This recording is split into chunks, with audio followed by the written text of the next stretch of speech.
In this video, we're going to solve a subnetting problem. And the problem is how many subnets and hosts per subnet, this is usable hosts by the way, can you get from the network 192.168.92.0/28. And I have my 4 general steps here. These are the 4 steps that I'm going to take in order to solve this problem. So this can sometimes be a nice shortcut reminder for you for how I solved it. If you can remember these 4 steps, you can do this without a whole lot of math. Usually it's just counting. So in this problem, what we need to identify is the class of this address, which is based on its first octet, and then we also need to draw out the subnet mask, which is this /28. Now, the /28 is in CIDR notation, which is a way to represent the subnet mask in the number of ones in the subnet mask, rather than using 255, 255, 255.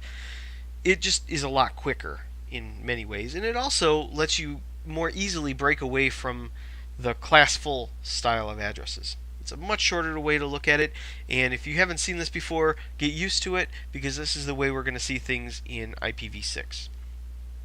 Okay, so the first thing we need to do is we need to determine the class of this address, this 192. Now, I have another video that goes into actually all of the math in determining this class, but we'll do kind of a shortcut version of it here. Is it A, B, or C? Well, A is 1 to 127, or 0 to 127. B is 128 to 191, and C is 192 to 223. Now, these all represent different things. When you turn this number into a binary number, this number will always start with a 0 in that 8th bit from the right.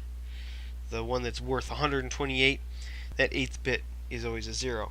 B always starts with a 10, and C starts with a 110. In any case, in order to find these, I've got another video that can show you how I came up with these numbers. Now, we're going to next, since we determined this is a class C, because 192 is right here, the next thing we're going to do is we are going to convert the subnet mask to binary. And in this case, it is a CIDR notation, so I'm going to draw out 28 of the 32 bits as ones. 1, 2, 3, 4, 5, 6, 7, 8, 9, 10, 11, 12, 13, 14, 15, 16, 17, 18, 19, 20, 21, 22, 23, 24. Still not there yet. 25, 26, 27, 28. And then the rest, the last 4, will be zeros. No major math yet. And next thing we need to do is we're going to draw the great divide and the subdivide. Now, what do I mean by the great divide and the subdivide? The great divide is where a classful address would be divided. Okay? If we were a class A address, I'd divide here. A class B address would divide here, and a class C address divides here. It all depends which octets that great divide is going to be between. In this case, we're a class C address, so that's where my great divide is going to go. And then I'm also going to draw in the subdivide. The subdivide represents the part that I've subnetted down to. Notice there's ones on this side of the great divide. That means I've borrowed those 4 bits and turned them into subnets instead of having them act as hosts. So I'm going to draw a line here. And what we've done here by doing this is we've dissected the subnet mask into 3 parts. These are the networks. These are the subnets. And these are the hosts. Networks, subnets, and hosts. Now, the question asks us, how many subnets and usable hosts per subnet can you get from this network? We now have enough information to solve this problem. We're going to count by the powers of 2. Now, in order to do this, you need to understand that each bit can have 2 values. Each bit can be a 0 or a 1. So this bit has 2 possible values. So do all of these other bits.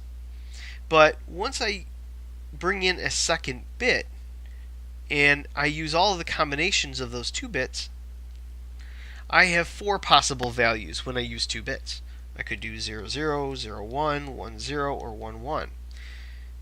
When I bring in 3 bits, I have 8 combinations. Because now I can do 1, 0, 0, 1, 0, 1, 1, 1, 0, 1, 1, 1. I have 8 combinations here. And when I'm talking about 3 bits, I can actually throw in the leading zeros if it makes a little more sense. And then you can see a pattern forming here. 2, 4, 8. The next number would be 16, as we count by the powers of 2. And we could carry that on out. 2, 4, 8, 16, 32, 64, 128. We can keep going. We can keep going to some really big numbers. But what we're seeing here is we can count by these powers of 2. 2, 4, 8, 16. And when we're counting up the possible combinations within the subnets, it's actually that 16 that we're looking for. We need to say, how many combinations can I make out of 4 bits? In the math is actually 2 to the n. 2 to the n.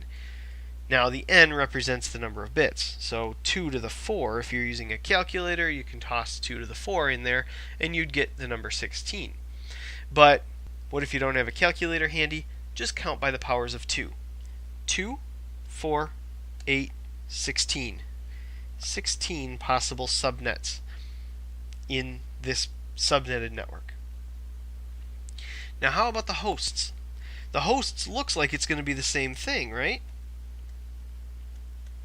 Except when we talk about hosts, and especially if we're talking about usable hosts, hosts that we can use on computers, IP addresses that we can use on computers, now we're talking about excluding 2 addresses. We can't use a network ID address for a host, and we can't use the broadcast address for a host. So our math is actually 2 to the n minus 2, or 2 to the 4th minus 2, which is actually the same 16. 2, 4, 8, 16. And we take away those 2 to account for the network ID and the broadcast address, and that equals 14.